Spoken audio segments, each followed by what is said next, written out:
মাতানফাদা নদীর বুকে ভাসছে অসংখ্য জাল।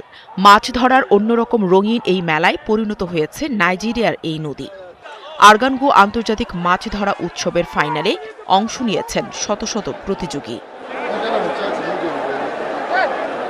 নাইজেরিয়ার উত্তরাঞ্চলের ঐতিহ্য ও সংস্কৃতিকে তুলে ধরতে প্রতি বছরই মাছ ধরার এই প্রতিযোগিতার আয়োজন হয় সেখানে।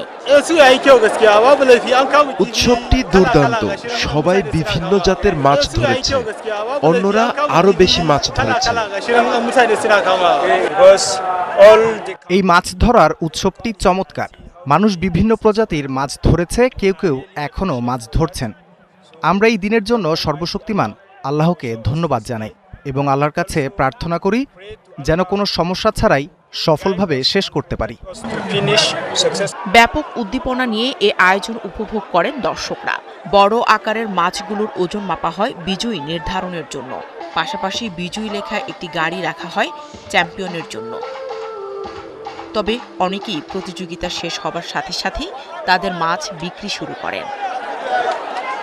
এ উৎসব নাইজেরিয়ার অন্যতম প্রধান সাংস্কৃতিক অনুষ্ঠান হিসেবে পরিচিত। এ আয়োজন কেবল দেশই নয়, জনপ্রিয় হয়ে উঠেছে বিদেশেও। অনেক বিদেশি পর্যটকও অংশ নেন বা দেখতে আসেন এই ঐতিহ্যবাহী মাছ ধরার উৎসব। নাহিদা রিন্থি, ৭১।